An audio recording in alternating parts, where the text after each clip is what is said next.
Hello friends, welcome in marks आप by Sony Yadav. आज जो मैं क्वेश्चन लेके आई हूँ वो क्वेश्चन है प्रधानमंत्री के कार्य व शक्तियों का विवरण।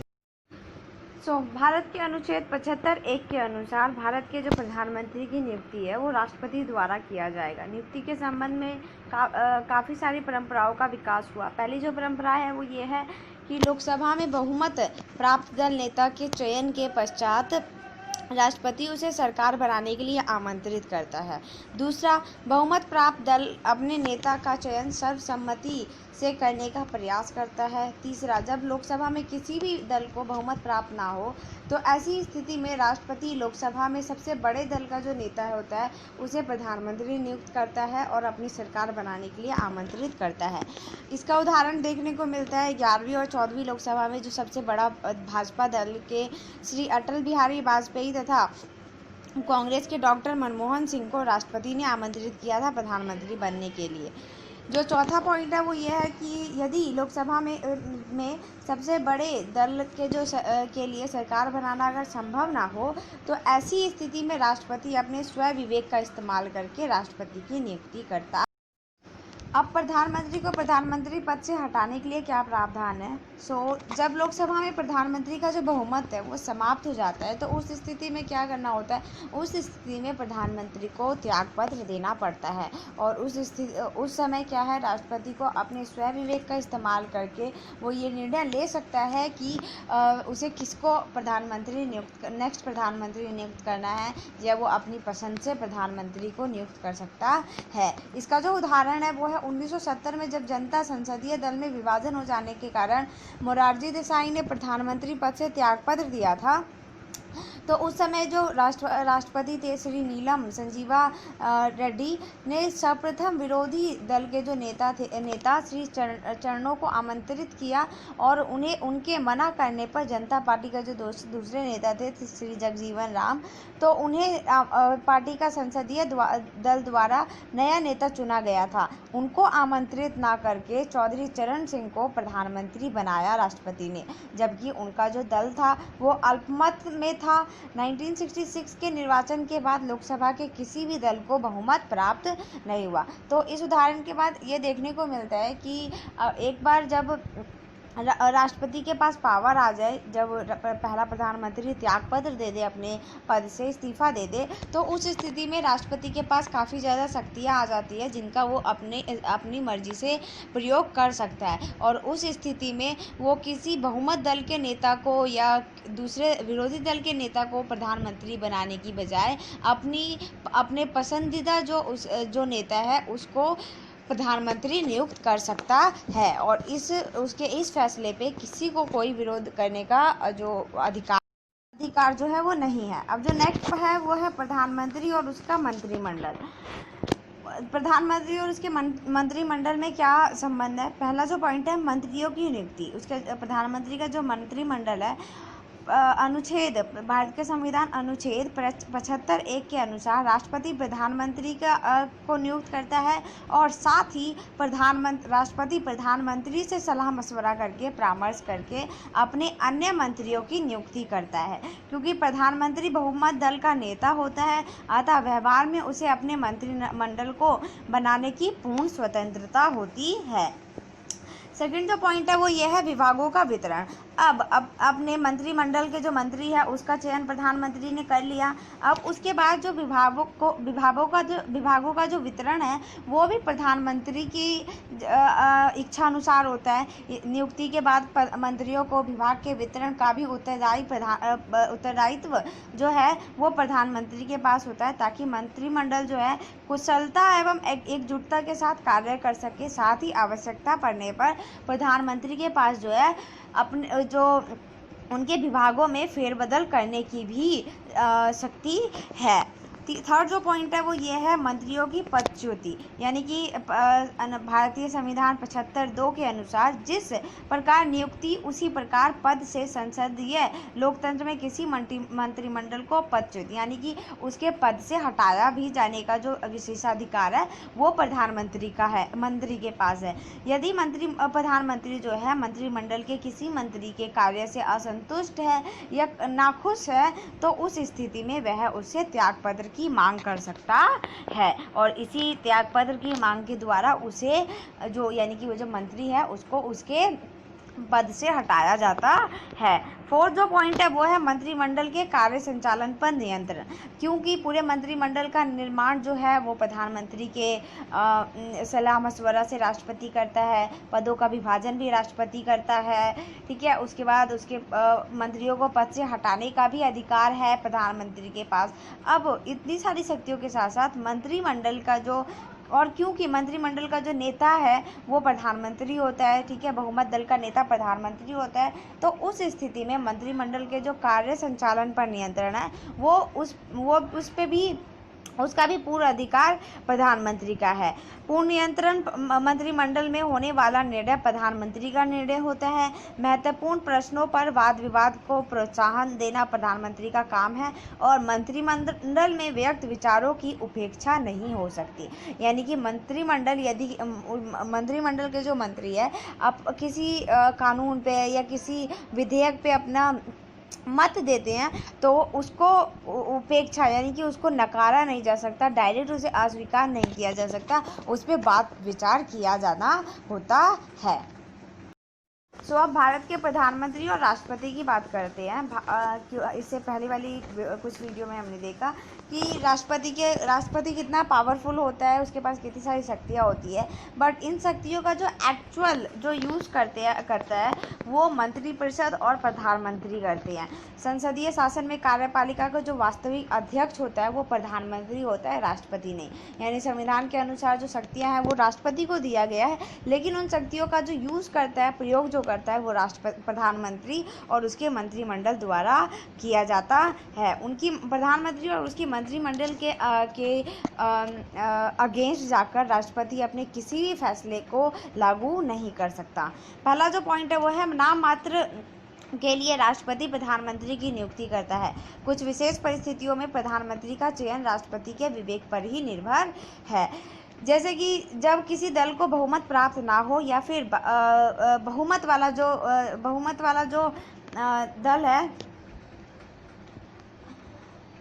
जो दल है वो अपनी सरकार बनाने में असमर्थ हो, तो उस स्थिति में राष्ट्रपति जो है वो प्रधानमंत्री की नियुक्ति कर सकता है। यानी कि अपने पसंदीदा नेता को वो प्रधानमंत्री बना सकता है या अपने स्वयं विवेक का प्रयोग करके उसे प्रधानमंत्री बनाना होता है। उदाहरण के लिए जो मोरारजी देसाई के त्यागपत्र के बाद चरण सिंह को प्रधानमंत्री पद पर नियुक्त करना राष्ट्रपति का फैसला था। सेकंड जो पॉइंट है वो है प्रधानमंत्री को बर्खास्त करने के संबंध में भी राष्ट्रपति के पास शक्तियां सीमित है।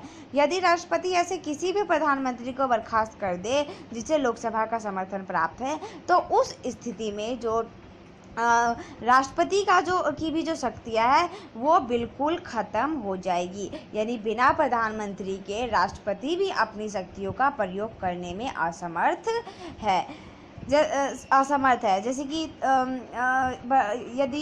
यदि राष्ट्रपति ऐसे किसी भी प्रधानमंत्री को बर्खास्त कर दे जिसे लोकसभा का समर्थन प्राप्त है, तो उसके लिए अन्य किसी व्यक्ति को प्रधानमंत्री बनाना असंभव होगा। यहाँ यह उल्लेखनीय है कि संविधान के अनुसार प्रधानमंत्री और मंत्रिमंडल के होना अपरिहार्य है, यानी कि इम्पोर्टेंट है, उसके बिना कोई काम चल ही नहीं सकता। राष्ट्रपति एक क्षण के लिए भी यानी 1 मिनट के लिए भी बिना प्रधानमंत्री के कोई भी कार्य नहीं कर सकता, कोई डिसीजन नहीं ले सकता, कोई भी कदम नहीं उठा सकता। नेक्स्ट जो पॉइंट है यानी थर्ड पॉइंट, राष्ट्रपति को सदैव प्रधानमंत्री की सलाह लेनी पड़ती है।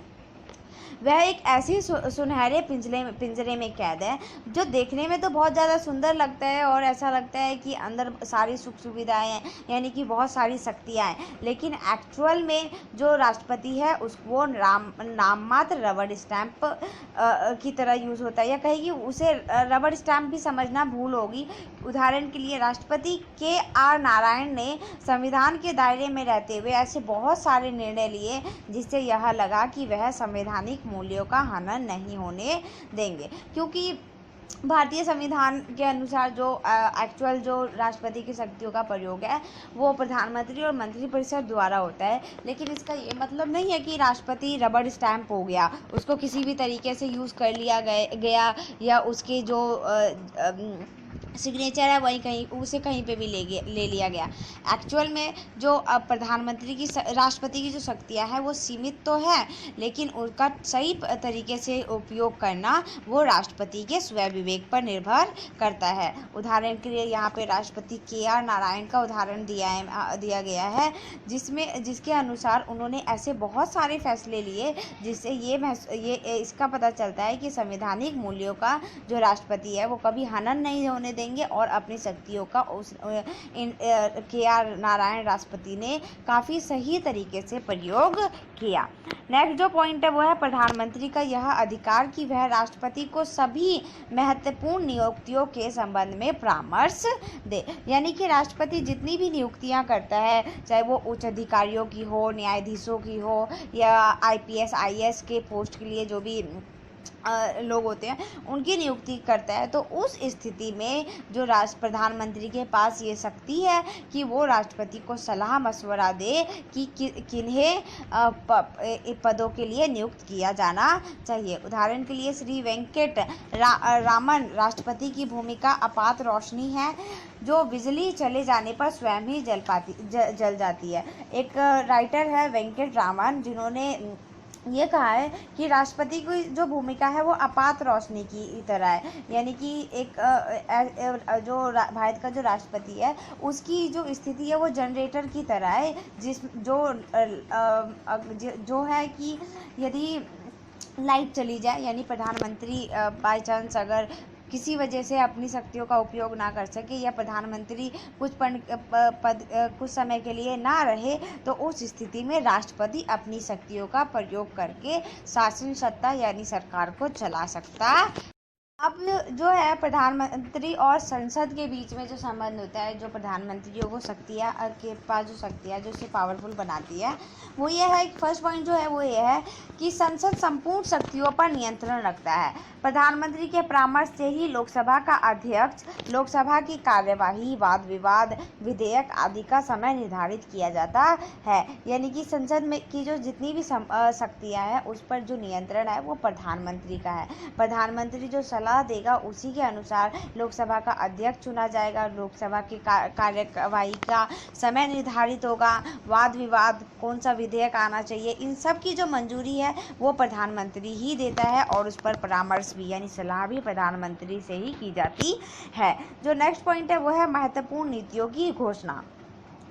प्रधानमंत्री ही करता है। वह महत्वपूर्ण मामलों को संसद का नेतृत्व प्रधानमंत्री करता है। सारा सदन उन्हें ध्यानपूर्वक सुनता है क्योंकि सरकार की नीतियों के संबंध में महत्वपूर्ण सूचना प्रधानमंत्री से मिलती है। अब संसद में कौन सा विधेयक या कौन सा नया कानून बनाया जाए, इस बात पर जो विचार विमर्श है उसका बाद का जो फैसला है वो प्रधानमंत्री ही करता है और उन फैसलों से बाकी मंत्रियों को जो अवगत कराने का जो काम है वो भी प्रधानमंत्री का ही है। यानी कि सरकार द्वारा लिए जाने वाली जितनी भी महत्वपूर्ण नीतियां हैं, ठीक है, उनकी जो घोषणा है वो प्रधानमंत्री के द्वारा ही की जाती है। नेक्स्ट जो पॉइंट है वो है सरकार की नीतियों से बचाव। यदि सरकार कोई गलत कार्य करती है या किसी मंत्री द्वारा या सरकार के किसी मंत्री द्वारा या नेता द्वारा कोई गलत बयान दे दिया जाए, तो उस स्थिति में अन्य मंत्रियों के आसपास जो है उनका अन्य जो मंत्री है उनका जो बचाव है वो प्रधानमंत्री ही करेगा। साथ में विरोधी जो दल है जो दल की जो आलोचना का भी जो करारा उत्तर है वो देने की जो मुख्य रूप से जिम्मेदारी है वो प्रधानमंत्री की ही होती है। यानी विरोधी दल अगर पार्टी पे या सरकार पे गलत आरोप लगाए या उसकी आलोचना करे, काफ़ी गंदी आलोचना करे, तो उस स्थिति में जो विरोधी दल को करारा जवाब देने का जो अधिकार है वो प्रधानमंत्री के पास है। वो अपने भाषण द्वारा या किन्हीं कार्यों द्वारा उनको करारा जवाब देने का अधिकार भारत का प्रधानमंत्री रखता है। नेक्स्ट जो पॉइंट है, फोर्थ पॉइंट, वो है लोकसभा को भंग करने की शक्ति।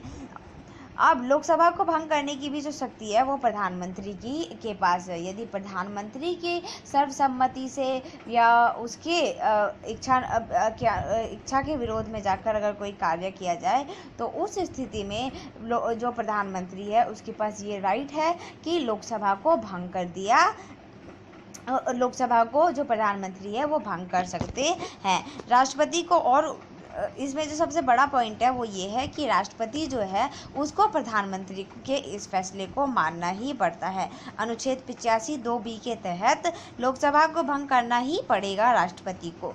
यदि प्रधानमंत्री चाहे तो यह शक्ति प्रधानमंत्री को अत्यधिक शक्ति संपन्न बनाती है, यानी कि सारी शक्तियाँ एक तरफ और प्रधानमंत्री की लोकसभा को भंग करने की जो शक्ति है वो एक तरफ। अब जो नेक्स्ट है वो प्रधानमंत्री की अन्य शक्तियों के बारे में पढ़ते हैं। अन्य जो शक्तियाँ है उसमें विदेशी मामले, सुरक्षा नीति, अर्थनीति, कानून निर्माण आदि सभी क्षेत्र में प्रधानमंत्री का नियंत्रण होता है और समय समय पर जो है प्रधानमंत्री की विदेश नीति के संबंध में अधिकृत घोषणा करता रहता है। देश की सुरक्षा का जो दायित्व है वो भी प्रधानमंत्री का ही है।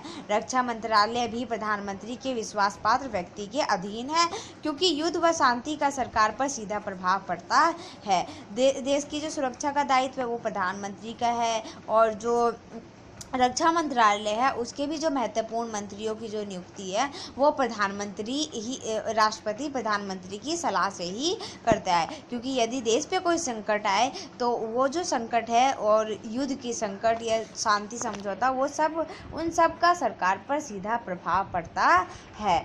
उदाहरण के लिए 1962 में चीन के हार के बाद राष्ट्रपति जवाहरलाल नेहरू की जो शक्तियाँ थी वो काफ़ी कम हो गई थी और लोगों द्वारा, जनता द्वारा उनको काफ़ी ज़्यादा आलोचना सहना पड़ा था। 1965 पाकिस्तान के जीत के बाद जो प्रधानमंत्री शास्त्री जी थे उनके व्यक्तित्व में और उनकी शक्ति में चार चांद लग गए।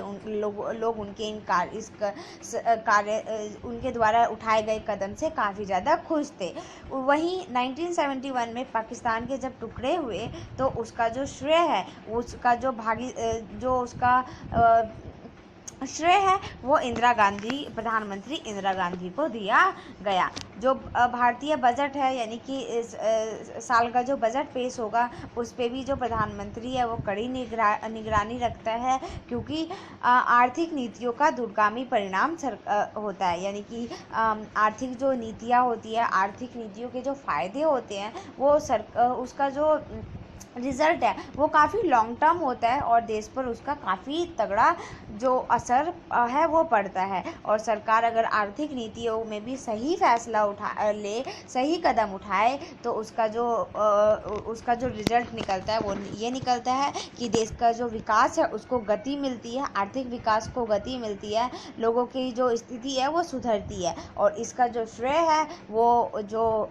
सरकार है, सरकार के द्वारा जो उठाए गए कदम है उसको जाता है, और इसका पूरा का पूरा जो क्रेडिट है वो प्रधानमंत्री और प्रधानमंत्री के मंत्री परिषद और उनके नेताओं को दिया जाता है। तो इसी कारण से प्रधानमंत्री जो है वो आर्थिक नीतियों को पर भी काफ़ी ज़्यादा गहराई से नियंत्रण रखता है और निगाह रखता है। सो ये थी प्रधानमंत्री की शक्तियों का विवरण। आई होप कि आपको मेरी ये वीडियो पसंद आए, और बहुत सारी वीडियोस के लिए, बहुत सारी जानकारियों के लिए मेरे चैनल सब्सक्राइब करें। Thank you for watching.